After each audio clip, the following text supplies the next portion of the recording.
Welcome back to the Lanterne Rouge Cycling Podcast weekly show. We've got recaps of the Tour of the Alps that was on last week, as well as a preview of Tour de Romandie starting tomorrow with its best start list for quite a while.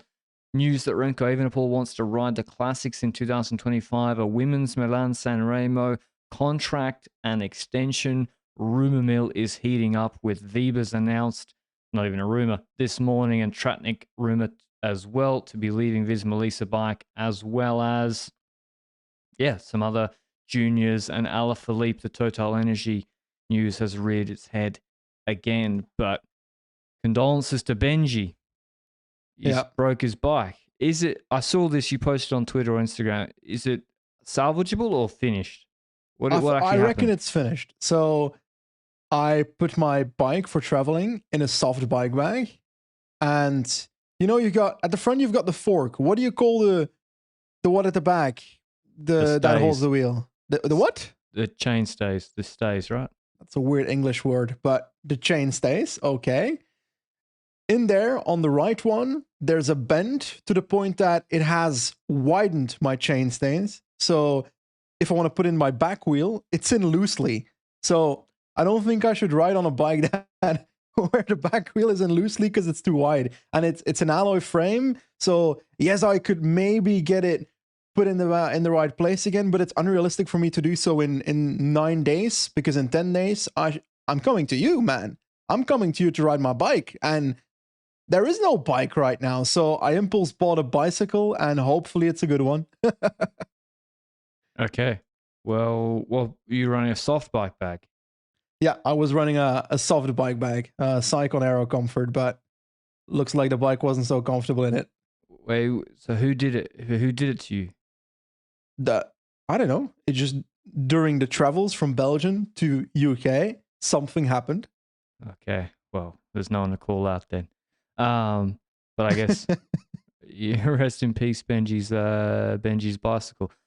Tour of the Alps was last week. Pro race. It had a few riders tuning up for the Giro d'Italia, namely Geraint Thomas and/or Tobias Foss, as well as Ben O'Connor, who'd been at altitude for Decathlon Asturias. And it was, as we said in the preview, not like the best parkour in my opinion, but in the end, some of the stages were actually quite exciting.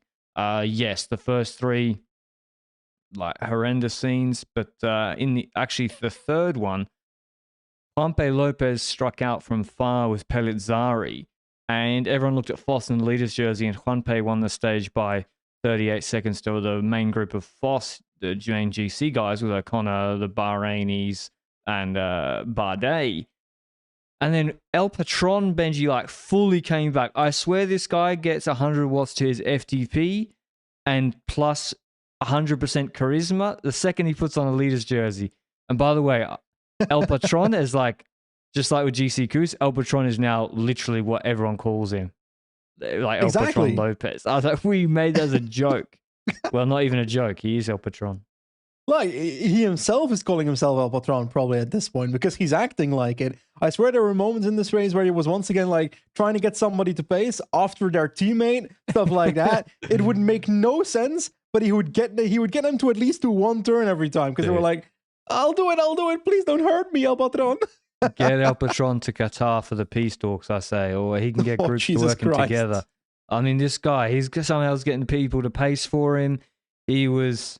the CPA needs to speak to El Patron. If you want to fix the safety issues in this sport, just give El Patron the leader's jersey for the first 80% of the race, and he'll calm everybody down.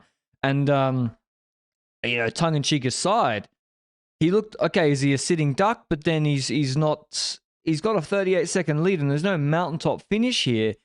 And his team is not the strongest in the mountains. There was Gabir, I think, and Verona for the easier climbs. And then stage 4 was super hard. Really difficult for him to control, and in the end he controlled it perfectly despite many attacks.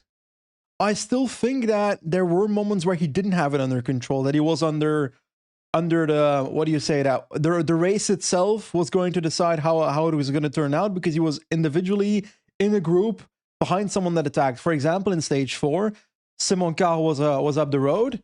but in the group behind, in the El Patron group, O'Connor attacked, Harper was up the road, ends up crashing. O'Connor was unironically riding towards a solid lead to the point that I was considering that he could win GC from that attack, and he ends up crashing too, dropping back to the group that El Patron is in. So I think if that crash doesn't happen, which it's part of cycling, unfortunately, crashes are part of cycling, stuff like that could have made a different outcome, if that makes sense. True, you're right. That was. He did get lucky there because Harper, was on the hoods, and then he comes into this really bumpy road surface section at high speeds and just basically slides off and can't correct in the corner and hits. He hit his head really, really hard. Luckily, he seemed to be okay. He had to abandon the race. But yeah, those two Aussies get together in the valley in the roller afterwards. Bahrain look at El Patron in the group behind. Probably he would be stuffed, but O'Connor gets back up, gets in the group. Bahrain try 1-2ing him. Sosa's bringing people back. They send Valentin Parry-Pancher. The PP brothers have been on fire the last 2 weeks, actually. They've been killing it. Yeah. And but Parry-Pancher also, I don't know if he got brought back or not. I can't remember. He did. Right at the end got brought back, but then O'Connor countered. Simon Kerr won from the breakaway store, and O'Connor went clear. And actually, O'Connor, despite getting dropped after his crash on the last hill, main hill, he actually took 3 seconds and some bonies to move up in time and stay ahead of the Bahrainis, Poles and Taberi. And then coming into the last stage, it wasn't as difficult. El Juanpe had a 38-second...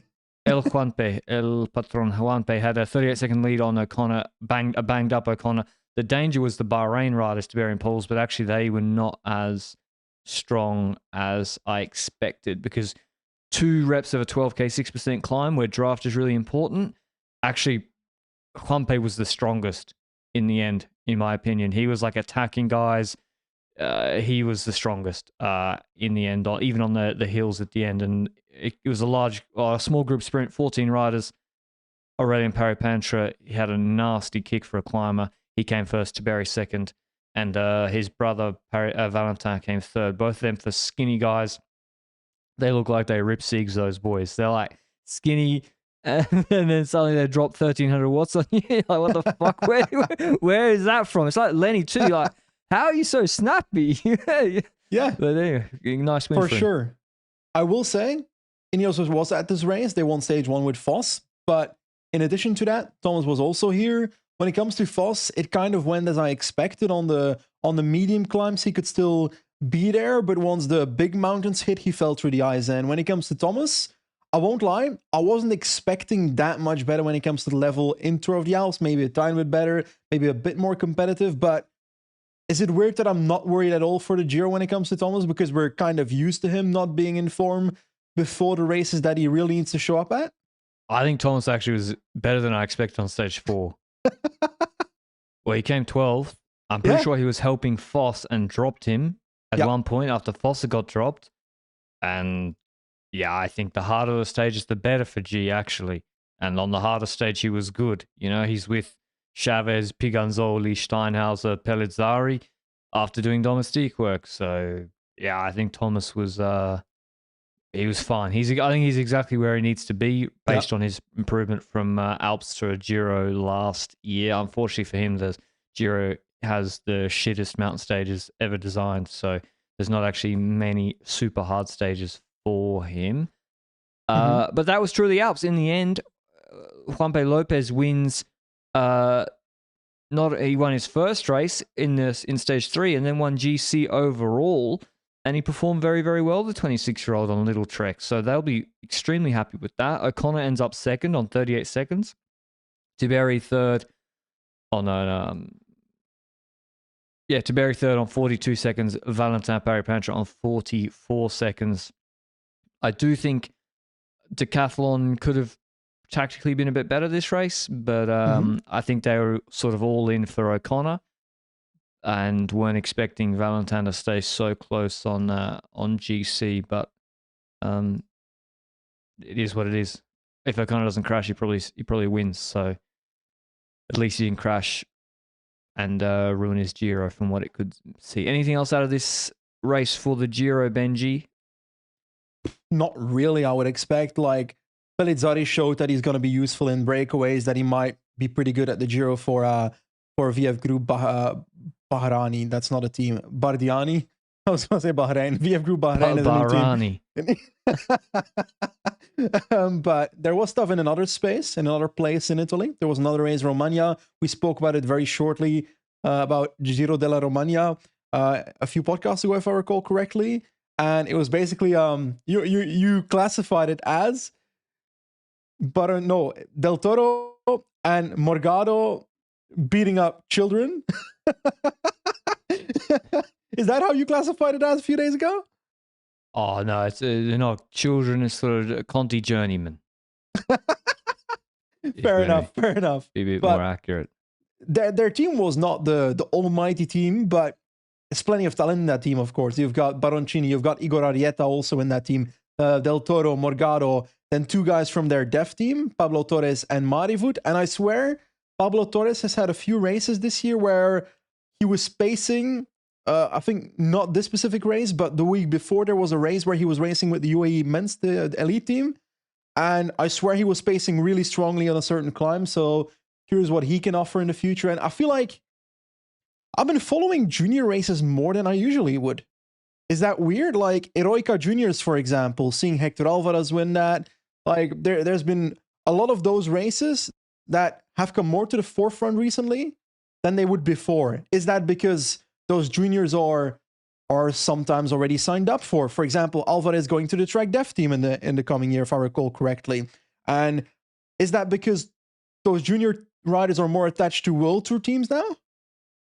I think so. It's like Alvarez, I don't know, like the name is familiar to you already. Or Baptiste Gregoire on the, like Roman Gregoire's brother just won the Gipuzkoa Classica. An 18-year-old. Does that mean he's second year juniors? Yeah, he's in his juniors. And he's on the Groupama U19 team. And that's a race which historically has been won by Morgado, Ayuso, Carlos Rodriguez. So it's not a small race. But yeah, that's why I guess just with juniors, if you know they're going to be good in 3 years or 2 years, you got to pay a bit more attention to them rather than them being good in 10 years. So, the interesting note on Romagna is that it started in Lugo and then Morgado's racing Asturias and there's a Lugo in Asturias. So he's going from Lugo to Lugo. But there's one in Italy and one in Spain. Who did they have on the start list? Pablo Torres. Torres actually good. Duarte Maravot. The way the UAE are using their U23 team is kind of to make a more expanded schedule for riders like Del Toro and Morgado is one of the big functions of it. As in, they fill their World Tour team here with two of the dev guys, and then so they have more numbers to do a 1-1 race because the dev guys can ride up. Like when you look at Torres, I mean, he's done a few U23 races. He did Rwanda. So it's a bit of a mixture. I don't think it's that bad a thing, actually. I think it's good to ride. Me neither. A mixture of races. It's a two-way street, right? On one end, you've got the fact that the dev riders can go and show up at a level of racing that they might not have done before, but might be prepared to do so. And on the other end, it is allowing those bigger riders to have that more expanded schedule because you've basically got more of a pool to work with if you are that World Tour team. So I don't mind it at all. It incentivizes World Tour teams to have that development team. It's how I see it. And I reckon we've seen the same already with the likes of, I don't know, Tour de Hungary, for example, for Visma in previous years. Those kind of races, I swear there's always like one dev rider or two dev riders showing up. Archie Ryan showed up at one of those races, if I recall correctly. Croatia, maybe. There's always something like that going on. He won Slovakia race. I'm not going to say close enough because I don't know the political situation between Croatia and Slovakia. But yeah, that was all the racing on the weekend. Lots, as Benji said, actually a lot of U23 and junior races this weekend, like Gent-Wevelgem U23, a lot of those sort of races, which I got to catch up on. There's also this. Who's Felix Orn Christoph? He's already signed to. Did you mention him? Yeah. Intermarché? No? Yeah. He's the guy that he's family of Alexander Christoph. Oh, is he a brother or half brother or something? It's in the genes, my friend. I don't know if it's half brother, but he's 18 and Christoph's 36, maybe. Yeah, but half brother would mean that one of them is from another's parents' previous marriage. Yeah. I don't know how that worked. Well, what do you mean? Let's go to the next topic. That's all the races. How do we feel about the Ardennes Classics, Benji? Ooh, I feel like there's the men's side, there's the women's side. Obviously, we've already told our story about the men's classics not being as vibrant, as entertaining as the women's classics this year is the case in my opinion. But there's like this view of it where I feel like, for example, on the women's, SD Works was very close to winning Amstel.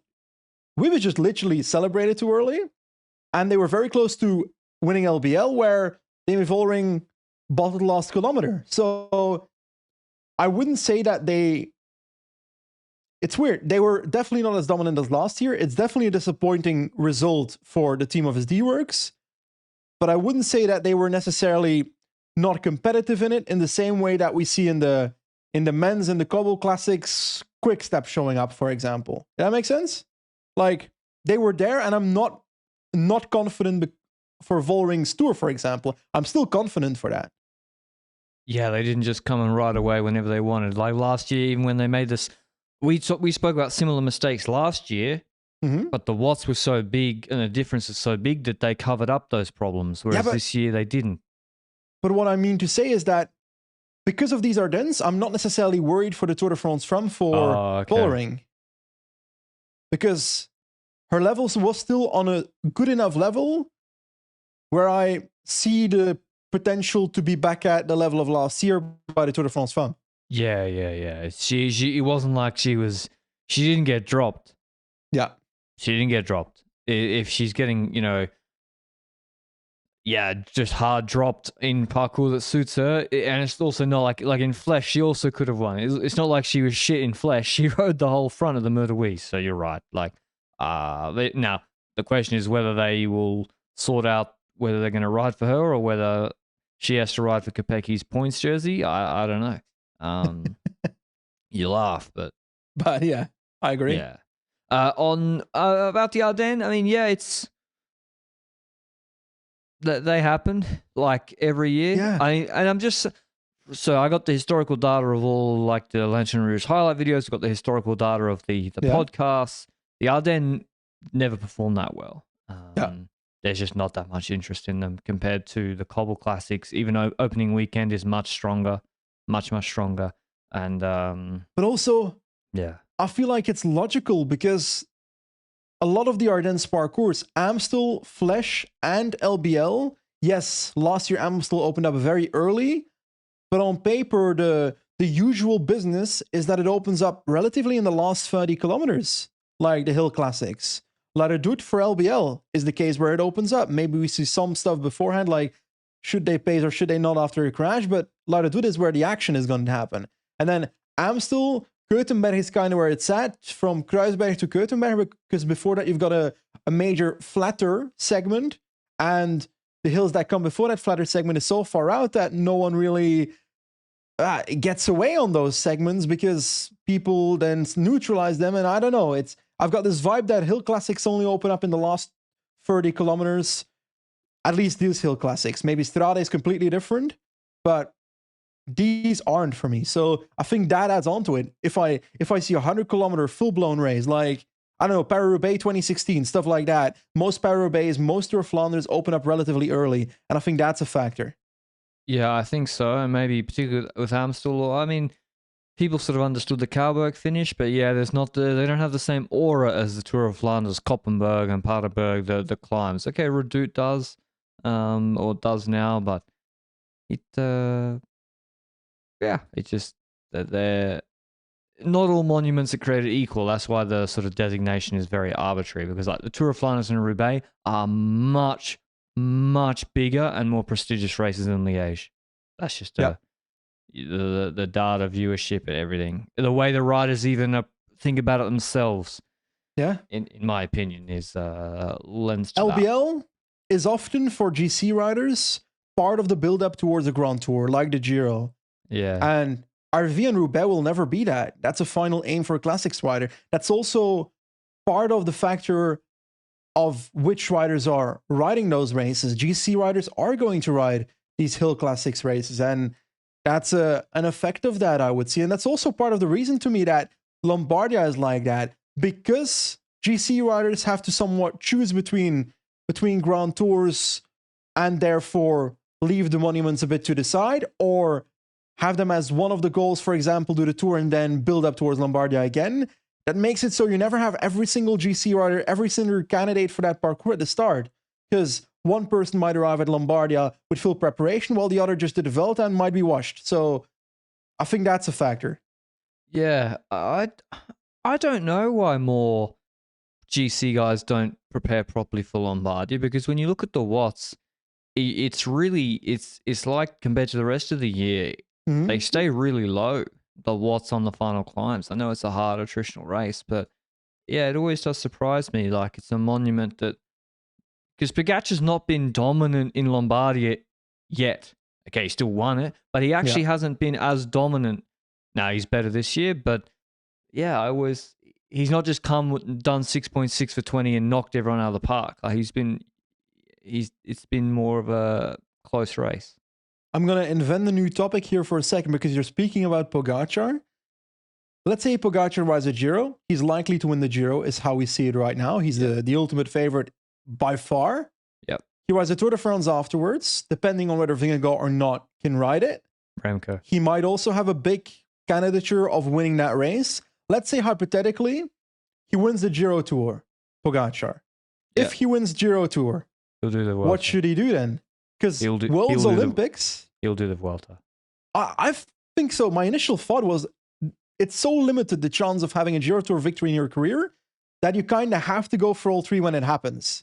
But on the other hand, he will likely also do Worlds and Olympics. So then his calendar is going to be like Giro Tour, Worlds, Olympics. Well, is that the order? No. No, Giro Tour, Olympics, Vuelta, Worlds. Yes. And Worlds suits him more than Olympics. I think so too. But then, does riding the Vuelta in between there make his schedule completely unbearable? So that would be 63 Grand Tour race days. He's done, I just checked, 10 race days. He's not so far, so that's 73 plus Olympics, Worlds, 75 race days. And the Giro, I think the idea would be for him to cruise around in the second week. So, like, not all race days are created equally, you know? Yeah. Like, a Giro sprint stage is not as taxing as a one-day classic. So, 75 race days would be a lot. But if you win the Giro and the Tour, you have to do the Vuelta. You might never have that opportunity again during the peak. I agree with your take on that. I think so as well. Of course, you've also got Giro Tour World Champion, also fucking great, eh? Like, I'm not going to be at the end of it. If he doesn't ride the Vuelta and he wins World Championships, I'm not going to be like, Pogacar, you could have gone better. Like, sorry, but at that point, we're just looking at a hell of a year and the best year of his career by far. So, I don't know. It's just something that came in my mind when I thought about the possibilities of Vingegaard not being at his best at the Tour de France. He's got to win the Giro first. Anything can happen, obviously. 21 days. But yeah, he's won Lombardia 3 times. Worlds is in Rwanda next year. That should be pretty punchy. So there should be many more. The World Championships, they never put a flat sprint anymore, unfortunately.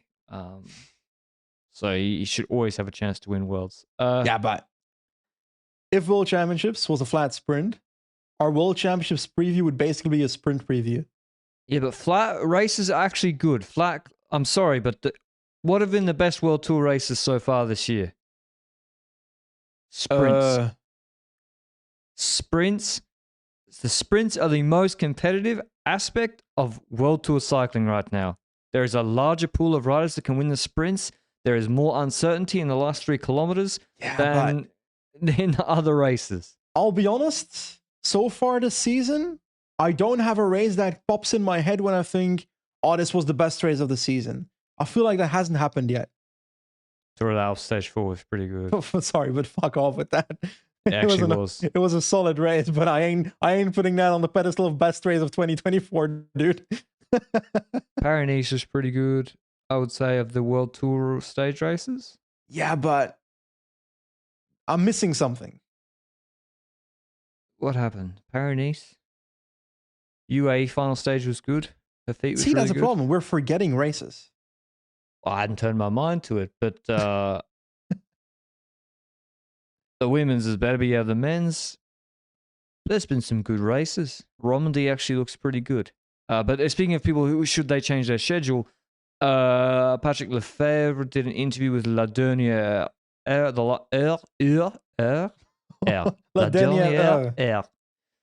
last hour, saying he needs to revamp the Cobble Classics team. The English translation was done by Cycling News.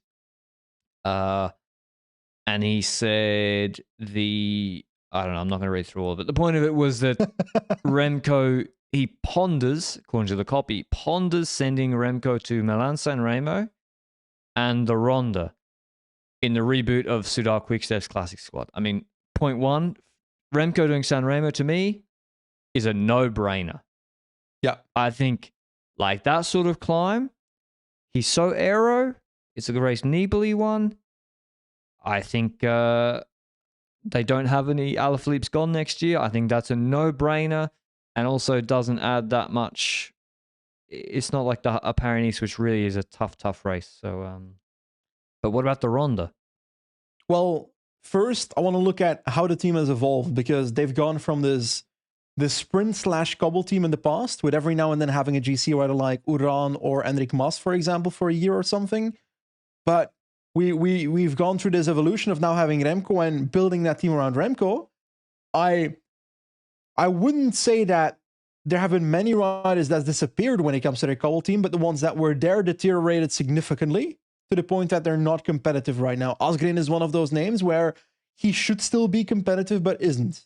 And yeah, what is he, 27? Sorry? Guys were asking, 29 years old. Yeah. And like, when I then think about they're signing GC Domestique's team around Remco, they signed a few in that sense, as in we're looking at Mikel Landa like that.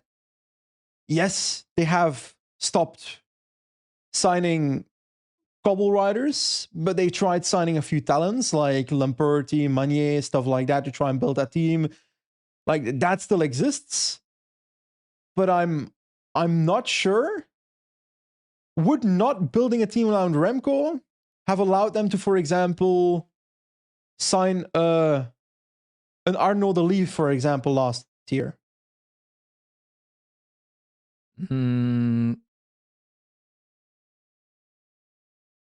I don't know. What I'm trying to ask is like, there do you mean budget for money or them? space? What, sorry? Do you mean money or space roster spots? Money.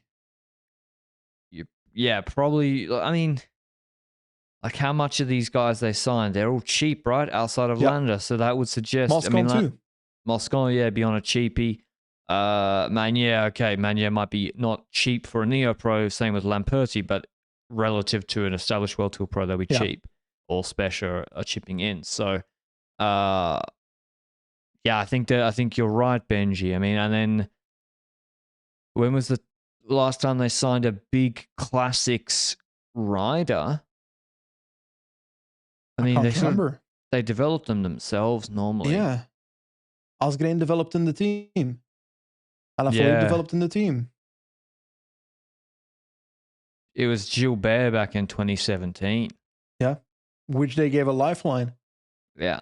And that was also a buy low. So yes, but also that's not in the era of the Van der Poel, Wout van Aert, Pogacars at the top of their game. We were in that middle period where someone like Van Avermaet could still win. Like, put Van der Poel, put Van Aert, put Pogacar in that era, and Van Avermaet doesn't clean Roubaix and RVV and stuff like that. So I think that's part of the era. As in, they just missed out on one of those big guns when it comes to the classics, but got a GC rider like that, and they're building around that. And yes, that's costing them in the classics, but also the level of their cobble team is not that great. But will sending Remco to RVV fix that? I think a first time Remco riding RVV, I'd like to see it, but I can't place how effective he's going to be, because on one end, I'd kind of think that he'd have to be in a bit of in more of a role of anticipation, because if Pogacar or Van der Poel go on like Paterberg and stuff, then I'm not sure he's going to be in position, or on the cobbles. I think Paterberg's be more okay. I think it's something like Stationsstraat. Mm-hmm. Or Stationsberg, rather. When Van der Poel launches, it's not that steep. Yeah. And it's like you got to be a sprinter. Yeah. I think those ones kill like a 63 kilo rider. Even Poggy is not immediately in the wheel when those big guys launch on those sort of ones. I think the cobbles will be tough. The point is, what other options do they have? They have signed a lot of like talent, like Gil Helders, Van Geloven. Jesus Christ, you're torturing me. Pepijn Reindering. These are all the sort of ChatGPT names that it could be in 3 years a good classics rider. Lamperti 7th in Kerner. The problem is these are not these guys are not winning classics next year. Maybe Lamperti, but the other ones are more of a slow burn. And like you said, Remco is their best option to do something in the cobble classics, but does that then come at the cost of races afterwards? Because the likelihood of a crash happening in those races is significant enough. So it's the balance of whether they're desperate enough to win one of the cobble classes, and I think they're reaching that point. And they got a lot of money coming off the books, which is Asgreen and Alaphilippe for next year. So do they want to make a splash with the classics riders? Do they go for a Bettiol, a Schoens, a Søren Kragh Andersen? Again, are any of these guys actually moving the needle in terms of winning classics? No. No, not really. That's the problem. Those are the classics have often been won by numerical advantage of teams. Also in the quick-step days, in the Visma days, in the Alps, it's different because Van der Poel is just a one-man army in that sense with a solid enough team around him. And then I'm looking at the people that are on the market, and you'd need multiple of those riders that are in that top 15 region of classics to be able to once again have that numerical advantage to be able to be that competitive. But then again, those riders could get top 10 positions and top 5 positions where the team didn't do that this year. And I would like to see Bettiol in a different structure before it's too late. So, like, the talent that guy has is crazy. I just like to see him in a slightly different structure. While he's turning 31 this year, he's probably got 3-4 years where he could still be there. But do you want Quickstep to spend money on Bettiol? Yeah, I do. Actually, really? Because as a stage racing domestique, he's unbelievable. He can do 6 watts per kilo for 20 minutes, like in Olympics, and he can ride the front on cobbles and gravel. Unbelievable rider. But he's so inconsistent. That's why I want to see him in a different structure. Mate, it's a risk. No one climbs on EF. No one can climb on EF. They sign all these nice riders, none of them can climb. Yeah, so yeah, he's like. I agree, though. I mean, maybe there was an article. He's like the last romantic rider. Maybe he doesn't want to weigh his food and sit on top of a mountain for 3 weeks. I get that. So, but I think Bettiol's the only one I could. But he would need to want it. He would need to want to go. Yeah. Want that. Why does Quickstep? I'm not sure those two. Varus Quickstep, huh? Varus Quickstep, huh? Why are we even discussing this? The chance of those two coming together is not realistic. Is he friends with Gianni? With Moscon, I don't know. Could be. So there you go. And there's okay. Other rumor, which was said on Ride during the Liège broadcast, is that a women's Milano-Sanremo is confirmed for 2025. Well, it's not confirmed. said that it's happening, which is, I think, pretty cool. I think Luke is reminding me that Carapaz nearly followed Poggy yesterday. I remind Luke that I do not consider 4 minutes a climb. The climbing database starts at 5 minutes. Punching, they're all right. And also, he cracked himself and fucking finished 30th. So, but yeah, listen, Poor El Luke. Hagua, I gotta correct the corrections or push back. Otherwise, we'll get out of control. Sanremo, Benji, isn't it just, it'll be exactly the same final?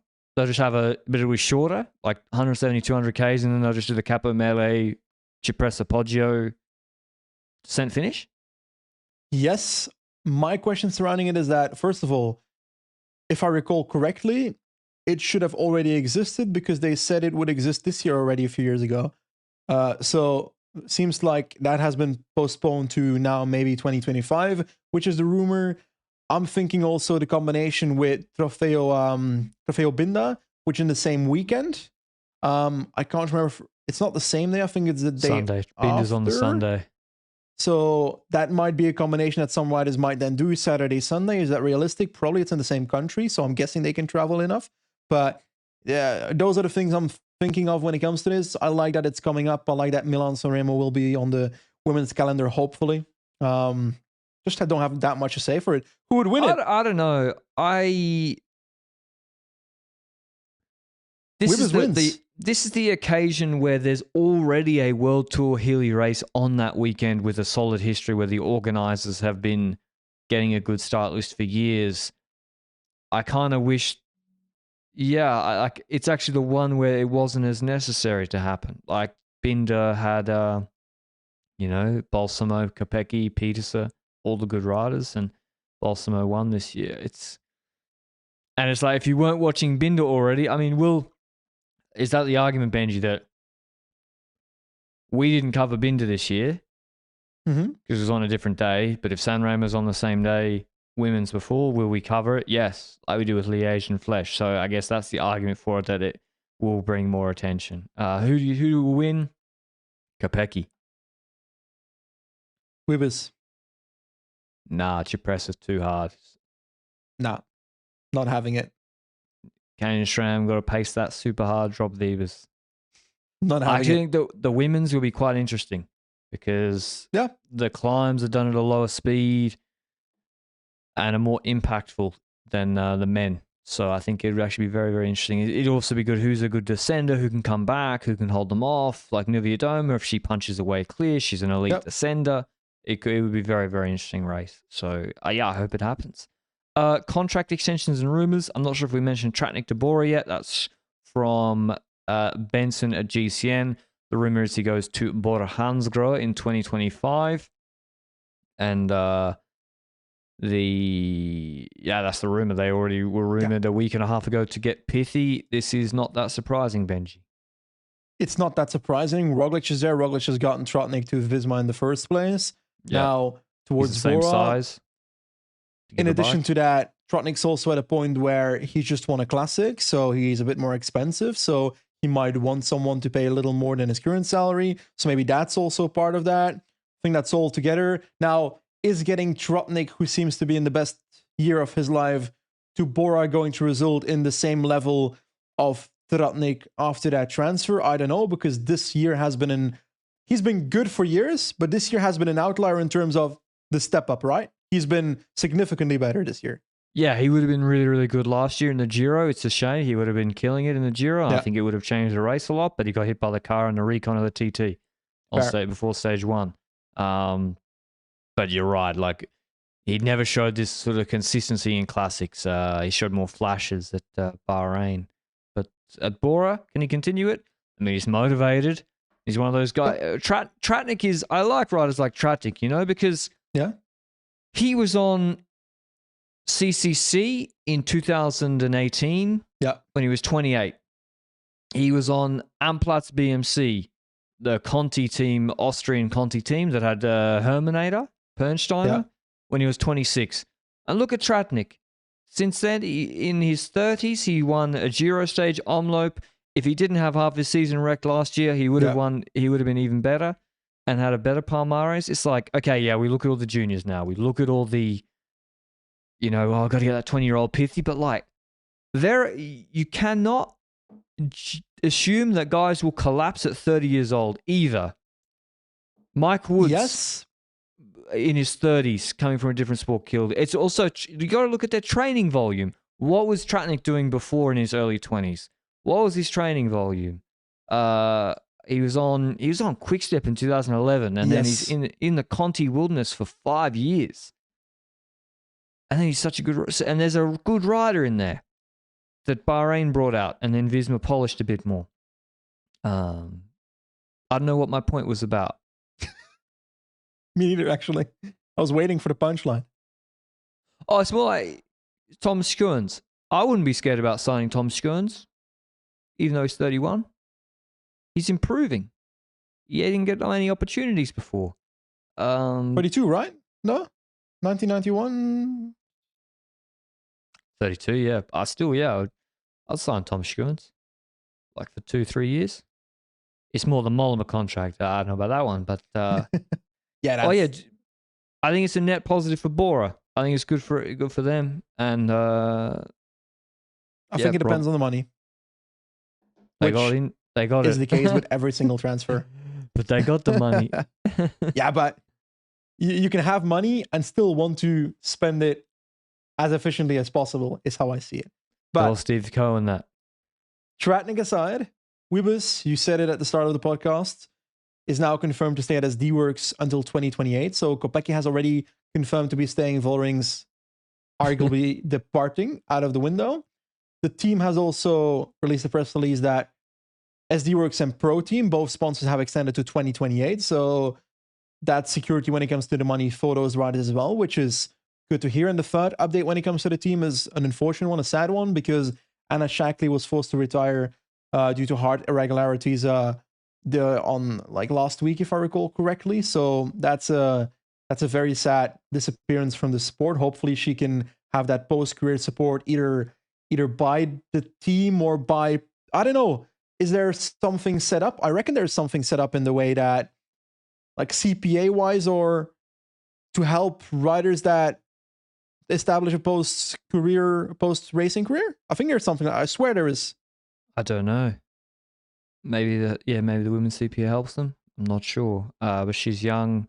It's very sad to see when riders have to retire like that. It's, there's almost like 2 or 3 of these a year. Yeah. At least one a year the last few years. Colbrelli, Van Hooijdonk, Shackley. There's more, I'm sure, in even the Pro Conti and Conti categories. So, yeah, real shame. And she was, is she like top 5 Tour de Lavigny? Like her 2023 was, she really, really was looking good in 2023. So, second in Lavigny, sorry. And second in European champs. So, big shame for her, but hopefully she lands on her feet. She's 22 years old. Whole world is ahead of her. Other news is Kuipers joins Intermarché. I don't know who this is. He's 24. He's basically a Belgian ChatGPT cyclocross rider.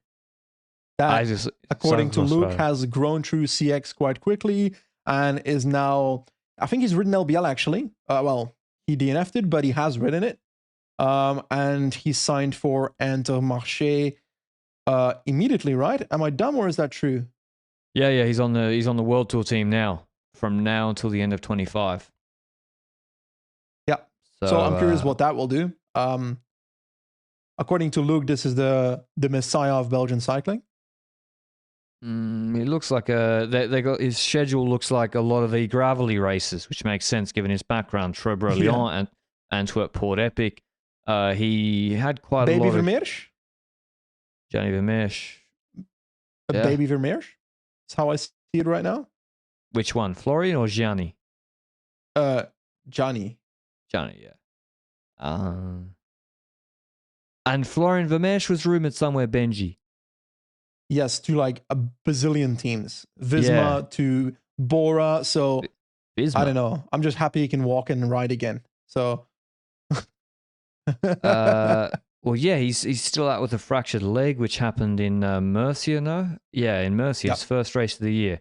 The 25-year-old in a contract year. So he missed his biggest race of the year as Roubaix, which he came second in 2021. And hopefully he comes back. PCS provisional is he's back at Britannia Classic in August. So, but it's also with Vermeers dropping out, even before the lead dropped out at Lotto, you notice how important a factor like that could be in races where you would not expect. For example, Omloop, you look at the lead getting caught with the rest of the attackers in the last 10-ish kilometers around Muur somewhere, and then afterward you have Polit and Tratnik attacking. Lotto's riding like an animal trying to get those two back. But imagine if Vermeers is there also to help pace there, that might make the difference significantly less and potentially helps them to catch the rider's head. Then again, the least positioning for the sprint would have been fucked anyway, but you know what I mean, right? Like how one rider can change, like Polit and MSR when it comes to UAE could have changed a lot for me. Vermeers, she just cannot climb or punch. It's a problem. I don't know if he improved it, but then again, that group was so big, you'd hope he was there. Behind the lead. He would. You'd hope he was there. So he should be at least. And you got to factor in that he was 24, 25. He would have been improving as well. And he had a billion mechanicals last year in all those races. Yeah. The last bit of transfer rumor is, well, not even a rumor, frankly. It's just open flotation. Is Total Energy with an Alaphilippe, and the Total Energy team boss said that they basically really like Alaphilippe and they want him. They're like, we want Julian. And but then there's some long quotes from Cofidis in an article by Stephen Ferrand about Cofidis wanting Alaphilippe, which is like, I mean, Total Energy, Benji, I got no sympathy for them. Me neither. If Total, the sponsor, if they're investing a lot of money in the team, and they're a big company, by the way, let's not forget. Yeah. Total Energy is a multinational company. Like, they are not there to just be farming. At least I don't think they're sponsoring the team to come fifth in Paris Camembert and get a slice of cheese. They are wanting results in big races on the tour. And if they're going to piss all the money up against the wall on bad signings and then the sponsor leaves, then you fucked up. Like signing Sagan, Boasson, Hagen, Alaphilippe now, like these are... They've been burned, Benji. How do you do it when you've already been burned? At least Israel got burned. They're learning, right? Okay, Israel fucked up for 2 years. Fuglsang? No. Yeah, but since Fuglsang, they've gone Stevie Williams, young guys. They have... Dylan Teuns, young guy. Yeah. At least he's relatively he was good. Like, Alaphilippe, and they offered him, like, they said they'd match his quick-step salary initially. What can you say, really? I mean, I don't want a guy not to get paid, but you got nothing to say. Well, I gotta be honest, the Total, like, these are signings where the conversation is not, are they going to perform results under that team? I don't believe Alaphilippe will perform results under Total Energy. How bad will they be? It's more of, will the marketing be enough to justify the amount of money they spend on that rider? That's the only thing you can think of. Yeah. And like, sorry, but I don't give a fuck about marketing transfers. Because there's other like, if you want to make a big splash, there's Lenny, there's Gregoire, there's the PP brothers, there's Frank, there's a lot of French riders going really well in their 20s. Maybe they're going to go for them as well. I don't know, but doubt it. It is so strange, right? That you do have, okay, Groupama, okay, they got no budget, whatever. Decathlon and Total with money. Cofidis just got announced this week. The Cofidis, the company, extended with the team till 2028.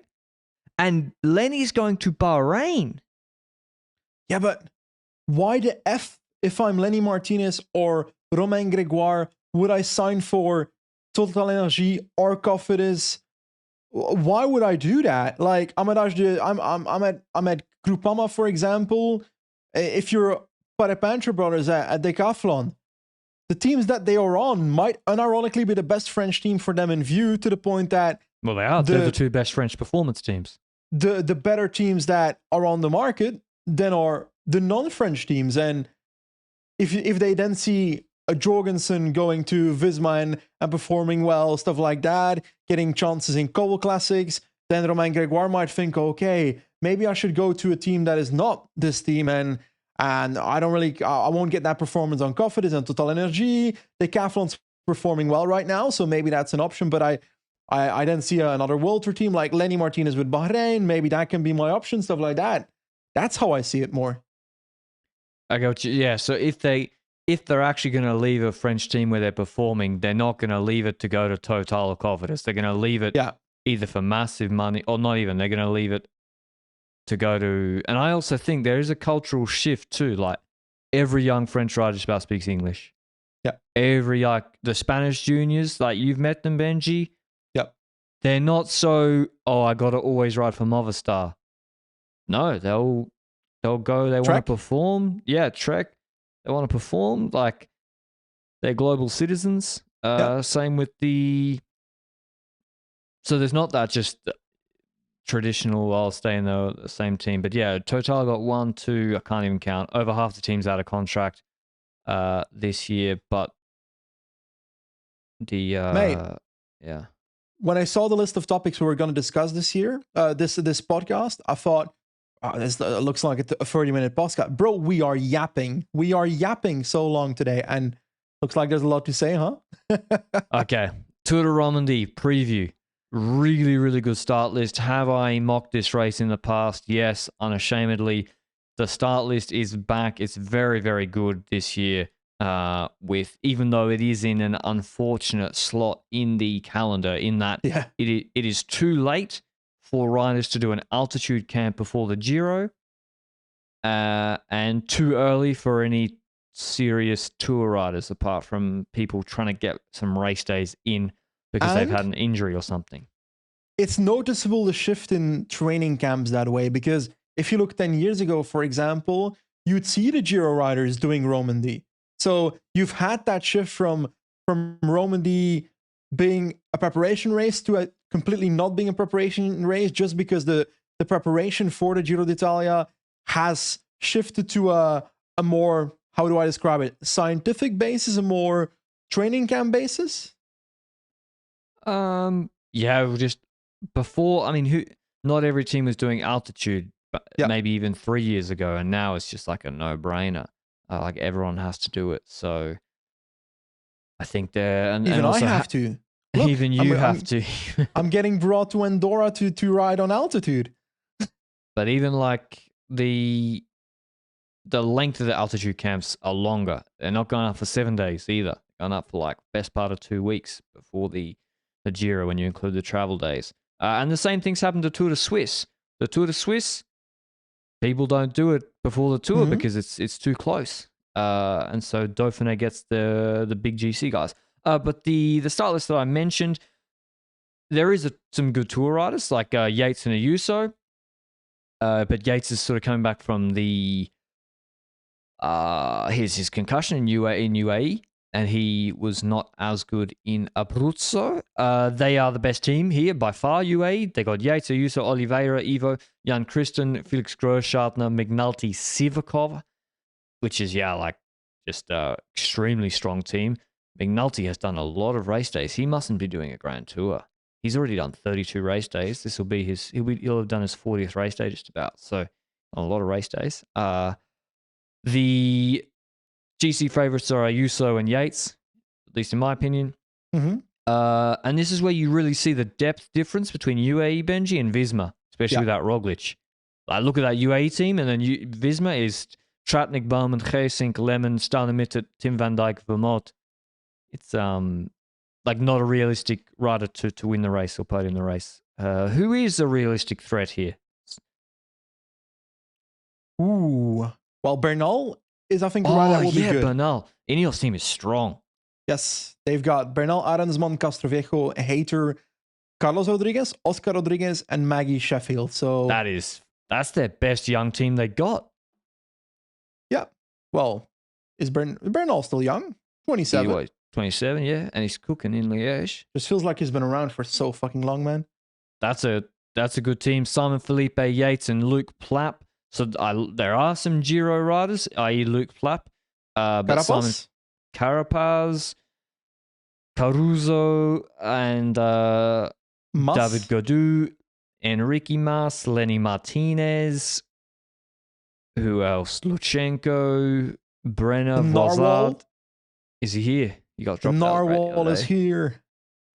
I swear Van Eytveld would have been here if he had not had the knee issue, which he has to have surgery for, unfortunately. Yeah, but he also would have ridden the Hill Classics. Like, that guy's first 6 months of a season were destroyed by the injury he had. And hey, we'll see when he gets back, because he's having surgery on it, like you say. It's a big shame.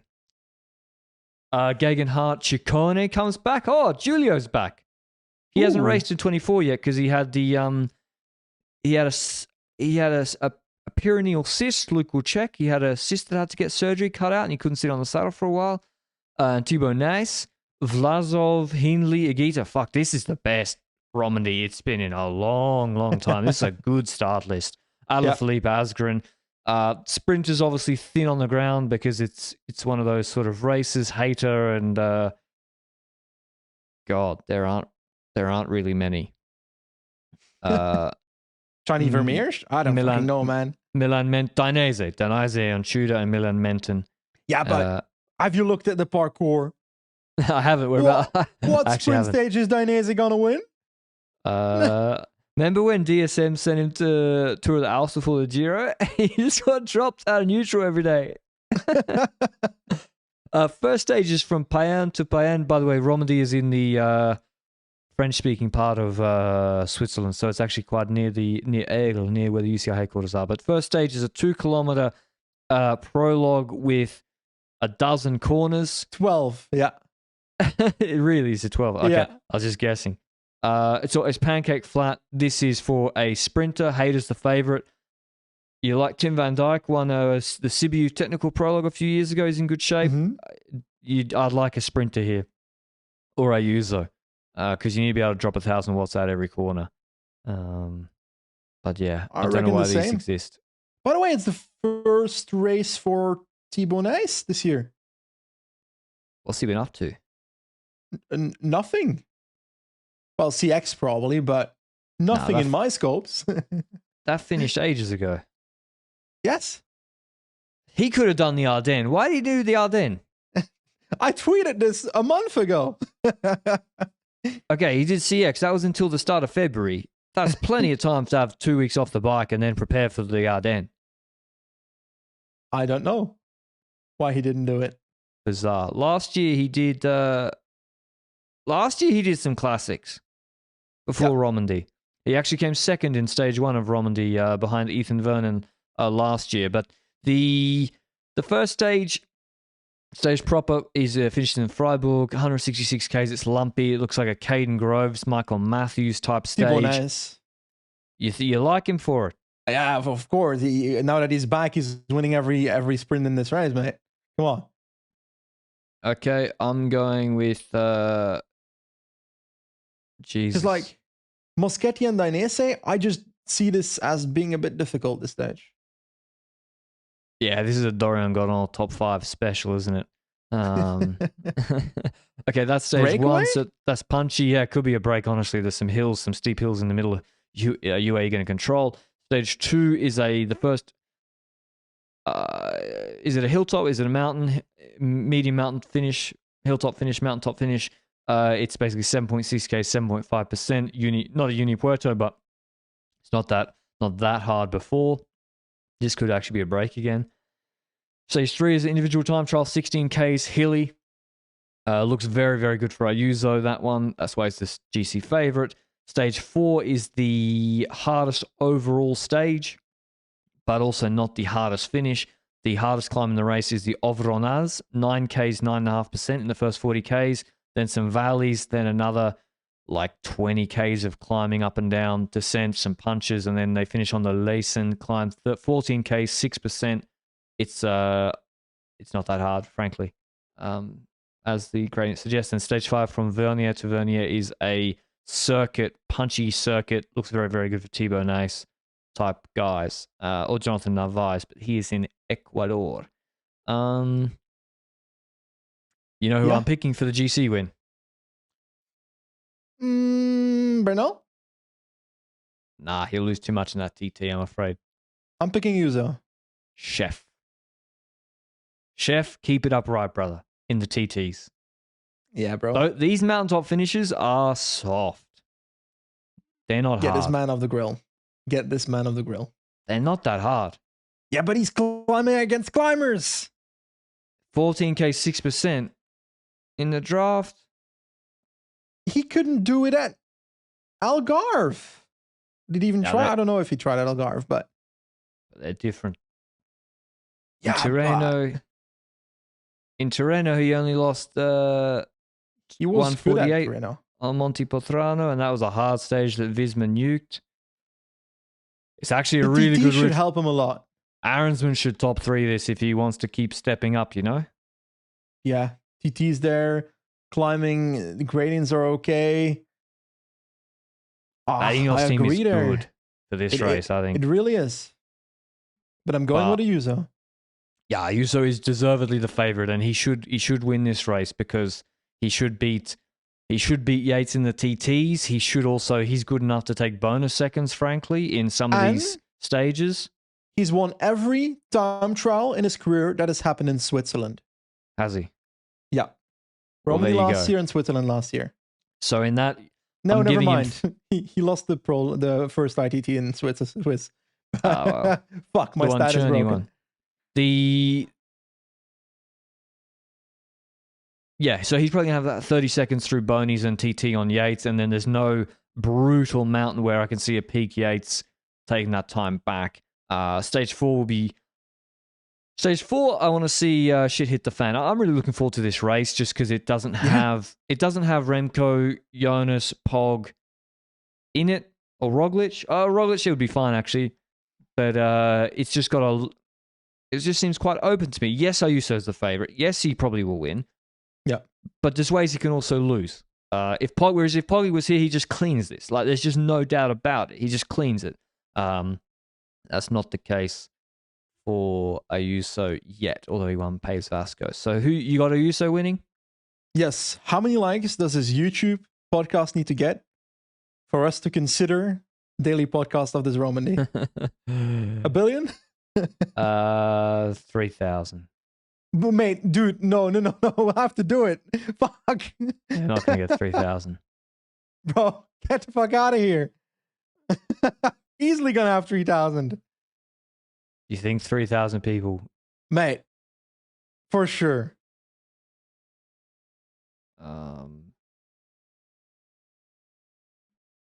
Anyway, 3,000, there's your number. I don't know, I got nothing on. What are you doing? You busy or something? I've always said this is the best race on the calendar. I always said that. I love Tour de Romandie. You can quote me on that. My favorite Vuelta calendar race.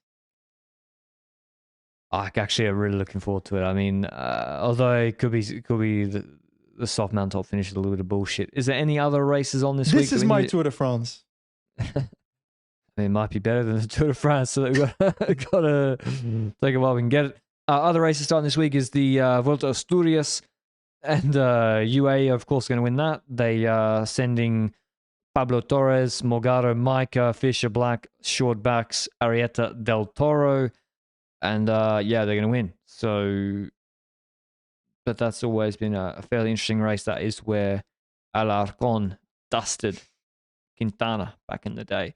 But there's usually decent stages, or the Oviedo stage is quite nice. And I want to go to Asturias. I'll tell you my plan. Oh, God. My plan is I want to ride, I'm trying to contact the tourism boards, but I'm trying to ride I want to go to Asturias and ride and Castilla y León and Burgos to do some of the Vuelta stages and film it. Covadonga, Picon Blanco, Moncalvillo, what's the other one? Cuito Negro. I want to do that. Good luck. But, yeah, exactly. Cuito Negro, I looked, is really hard. It's like the brother. It's like the brother of Angleroo. Yeah. I It think is the same climb, no? Just other side? It's like the same range. It's right there in the Asturias. Yeah. I think it's in the Asturias. Yeah. But yeah, I always wanted to go. And yeah, Vuelta Asturias is there. So when are you going to do that? Because that's always difficult. Well, that's the do, question. Yeah. I mean, when there's people trying to make me do Romandie podcasts, I started to get a bit tired throughout the year, and there's not much space in the calendar. I ironically think the only spot you can do it is between the Dauphiné and the Tour de France, and then Tour de Suisse has to be a one podcast deal. Yeah, but no one's doing Swiss unless Vingegaard might do it. It could be possible. I don't know anything about that, but like unless Vingegaard does Swiss, yeah, we won't be doing daily podcasts. And even if he does it, sorry, but I can't stand another Gran Camino where he beats up everybody by 4 minutes. The return of Vingegaard, we'll be covering it, brother. He's our fucking shining hope that we're gonna have a good Tour de France. Are you sure about that? What if Vingegaard doesn't go? It's gonna be good. Hey, you told me last year that Yates was gonna beat Pogacar. Dude, if there's no threat, then Poggy won't let Yates attack him. I tell you this, okay? It's why he didn't let McNulty do Liège, and it's why you think but Yates that's is going to be where Ayuso comes in. If Yates gets into yellow, they're not going to let Yates get into yellow. How is Poggy going to take the time back on him? That's where Ayuso comes in, my friend. Ayuso is the wild card, actually. Ayuso really is, because like Yates is a team player. He knows the drill. Like he's kind of like Port when Port was on Ineos. But Ayuso is like, you know what? I feel good today. I'm going to attack. I'm going to jump in this break. Oh, there's there's people in this break that shouldn't be here. Guess I'll keep riding. I pray to God. I hope it happens. Like, because the Vuelta was both. The Vuelta had a lot of interest last year, even though it was the same team on the podium because the internecine warfare.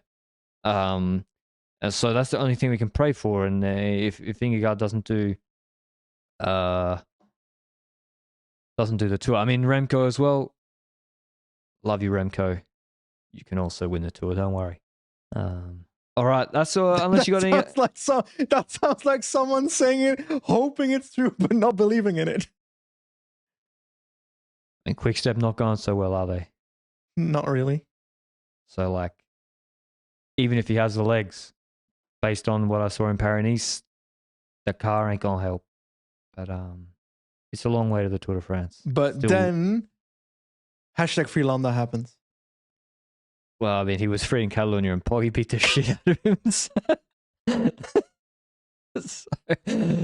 I'm not sure that solves our problem. Del Toro, maybe. I don't know. He's already done a million race days. Okay. Unless you got any other news, Benji, that's the end of our weekly show. We will be back with probably next week, the next episode of the weekly show, unless something crazy happens during the week, where we'll recap Tour de Romandie. Unless 3,000 likes pop on this podcast. Nah, I'll start disliking the video or removing likes. How the fuck are you going to do that? I run this show. Just remove the likes and dislikes when it's at 2,999. That's the deal. Yeah. Agreed. Okay. Thanks for listening as always. We'll see you next week. Until then, ciao.